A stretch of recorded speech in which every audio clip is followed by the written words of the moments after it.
Hello everyone, welcome back. Please comment, rate, subscribe, like the videos. Also share the videos. So I want to thank everyone that does like, watch, and share my videos. You folks are the absolute best. Listen folks, there's a link tree down below. Has a link to all my social media platforms. Please go down there. Follow me across all my social media platforms and talk to me because I'll talk back. Also down there as well as links to all of my YouTube pages. Please go down there, subscribe to all my YouTube pages and turn your notifications so when I post content, you folks will be in the know. Listen folks, Sunday, it's that time. We're going to be sitting down watching the Jets game together, Jets Bills. We're going to have a live game reaction, going to have a lot of discussion. And then directly after that game, we're going to have a live radio show, okay? Call in directly after the game. We're going to be talking about what we saw, all right? I cannot wait to discuss this game with you folks, all right? So with that said and done and put to the side,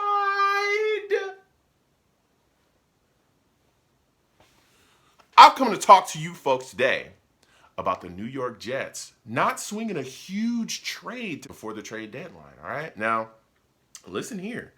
There's a lot of Jets fans that I have discussions with, okay? I go back and forth with a lot of people. And we all know there was a lot of names out there that Jets fans wanted to bring in. Lots of names, okay? Lots of guys that they were like, yo, this guy's got to be on the roster. We've got to make a move. We've got to address this position group. And Joe Douglas and them, they didn't do much of that, all right? They didn't get big name guys in here. Now, they did make some moves, and we're going to talk about that right now, all right? Now, we know, of course, the Jets made a move for James Robinson, giving up that 6th-round pick, which could turn into a 5th-round pick if he rushes for over 260 yards. That was to address the running back situation when Breece Hall went down. But they made a trade where they traded Jacob Martin and a 2024 5th-round pick to the Denver Broncos for a 2024 4th-round pick. It's interesting. It was interesting. I thought it was a solid move for us. Now, keep in mind, this is the first year of a 3-year deal with Jacob Martin, right? So this, I think his deal is like $13.5 million, okay? Now, he's got $6 million guaranteed this season. We're going to eat that. But next season, okay, he's only on our books for $2.3 million. So we get some cap relief next season as well, and we get a 2024 4th-round pick. Now, a lot of people were looking at this situation and was like, hey, Jacob Martin, he was a guy that gave us a little bit, but we're not, going to be hurting up front either. All right, we still got guys that can rush the passer. Our defensive line is beastly. Our front is really getting pressure as well this season. And we got some guys that can continue to step into that role. So moving on from Jacob Martin, getting solid draft capital back, that's a good move for us. Because, again, Carl Lawson playing very well for us this season. He's really high up in the league as far as numbers with rushing the passer, as far as pressures and stuff like that. He's near the top of the league as far as pressures. You look at guys like Sheldon Rankins, Quinnen Williams, who's having an unbelievable season so far for us. Huff, who, man, since they activated him, since they actually put him on the field, keep in mind for some games, at the beginning of the season, he was inactive for whatever reason. They activated that guy, and he has just play after play after play he's absolutely given us. So he's been playing well. Jermaine Johnson will come back into the fold soon. He's dealing with the injury, but when he was out on the field, we saw him have an impact as well. Solomon Thomas, too. Vinny Curry. I mean, the names just keep going on and on of guys that we can throw out there to really help us provide pressure on opposing QBs. So to get that capital, I think for Joe Douglas is big for him. We all know he loves going to the draft. And that's where the big swing trade a lot of people were talking about, we're looking for him to make was something to address this offensive line. Okay, we all know the New York Jets offensive line has suffered a lot of injuries. Okay, suffered a lot of injuries, man. All right, this has been quite a season. Okay, now we've been resilient. We've had guys been able to come in and fill in, and we kind of survived a little bit here and there with the scritch and scratch kind of offensive line, but there were some names out there that we could have went after. Of course, we know we lost Mekhi Becton earlier. He goes on IR with the knee injury. Then we had ATV moving around. We lost him. He went on IR with the triceps injury.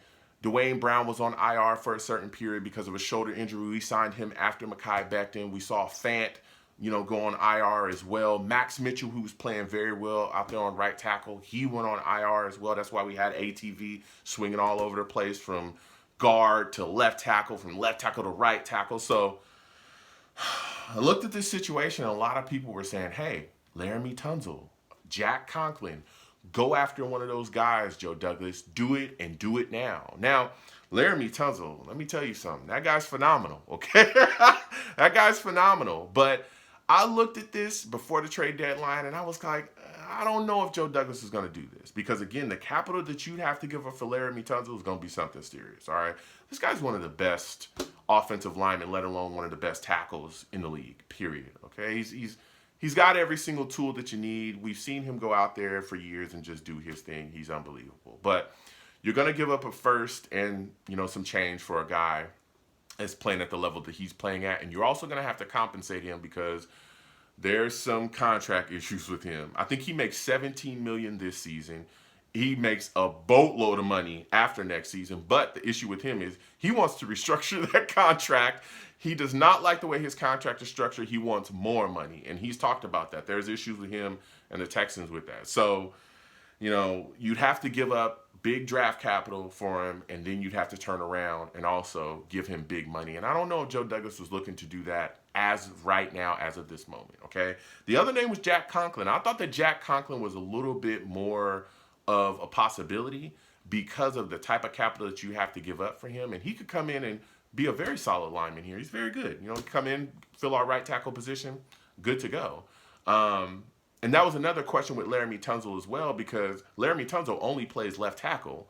So we already got Dwayne Brown here, and I don't know exactly what you were going to do with Dwayne Brown if we were to go after Laremy Tunsil. So there was question marks there, but Jack Conklin was a name, and I thought that you could probably give up maybe a second, third rounder for Jack, but that didn't happen either. None of that materialized, and that's why I think this trade for Jacob Martin is going to be big, because I think Joe Douglas is going to continue to address the offensive line in this upcoming offseason. And I think the draft is going to be a big possibility for him to try to really rework this situation up here up front and really try to fortify our tackle position. We've seen him utilize capital to move up in the first, mid-round capital, like fourth rounders. That's how we got ATV. Everybody loves ATV. I love ATV. He's playing unbelievable before he went down with the injury. We moved up, a first. We traded our first round pick. We also traded some mid-round picks, like a fourth and some change, and we were able to get up and grab him, who clearly, this guy's a beast, you know what I'm saying? He's unbelievable, and he's been that way since he's got here. So I think that Joe Douglas is probably going to look to address the offensive line in the draft. He might look to take somebody in free agency, but if we all know Joe Douglas, his thing is the draft. He's one of the best talent scouts in all the NFL. He's definitely going to look to the draft more so to address this line position. And that fourth round pick, that 2024 fourth round pick, could be utilized in a package to grab the right guy that he wants. So that's what I think he's going to do with that going forward. Now, there were some guys as well that we thought would be gone that are still here, okay? Denzel Mims, still a New York Jet, all right? And actually is, probably going to have a feature role now that Corey Davis is dealing with the knee injury. I think he's dealing with like an MCL injury at this point. He's still here. Now, we all know Denzel Mims wanted off this football team, definitely in the offseason, talked about how he didn't feel like he was getting enough of an opportunity to fill a role as a wide receiver. He wanted the number one role, wasn't really materializing for him, and he wanted to move on. That didn't happen. He was inactive for quite a period of time and then was made active after the situation with Elijah Moore wanting to be traded as well. And he's been going out there and being professional. So a lot of people thought that he would be traded before the trade deadline. Nope, still here. Elijah Moore, still here. This was a guy that came out screaming. The New York Jets were on a winning streak at the time. And he came out and said, listen, I'm not getting the ball enough. I'm not as part of the offense as I want to be. I want out of here. Get me out of here. Send me somewhere else immediately. And he came out publicly as well and pretty much said, hey, I want out of here now. And the response from the staff and everybody was pretty much the same. Listen, we'll try to work things out with Elijah. We've had discussions. We'll figure things out.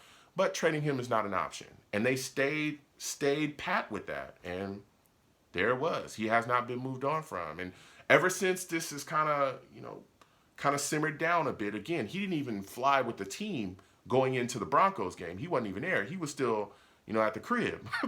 They continued on without him. And ever since he's been made active from being inactive for that week, he came back against the Patriots. He had no catches, no nothing. But he's had positive discussions. According to him, he's had positive discussions with Joe Douglas. He's also spoken with Robert Saleh as well. We've seen Mike LaFleur kind of dap him up. And again, all this kind of exploded because they sent him home after he got into what seemed like an argument with the staff about his role in the offense and all that stuff. That's what really kind of sparked all of this trade request, all of it. And it seemed like everything has kind of been smoothed over now. And I think going forward, they're going to continue to try to find a way to get Elijah Moore the ball more often. Now, that is on Mike LaFleur. We got to get this guy the ball somehow. Handoffs, anything. All right. But it seems like things are kind of smoothed over with Elijah Moore. So, two guys that we thought would be gone, still here. Elijah Moore, Denzel Mims. So, comment down below. Let me know what you folks think. Are you upset that Joe Douglas didn't swing and get a big, I'm talking swing. There were so many Jets fans that were like, man, I want him to get this guy, just get them all in here. You know what I'm saying? And I get it. I want to see this team put in the best position as well. But I understand Joe Douglas's, look into the future. He's always thinking big picture and who he could grab and how it fits into the New York Jets being good for a consistent period of time. So that's kind of my outlook on that. So comment down below. Let me know what you folks think. How do you folks feel about the Jets trading Jacob Martin? What are your thoughts about the capital we got back? How do you feel about, us not swinging a big trade for Laremy Tunsil or Jack Conklin? And what are your thoughts about Elijah Moore and Denzel Mims still being here? Do you foresee them getting bigger roles in the offense going forward in the future for this season? So comment down below. Let me know what you folks think. You folks have a good one. Peace.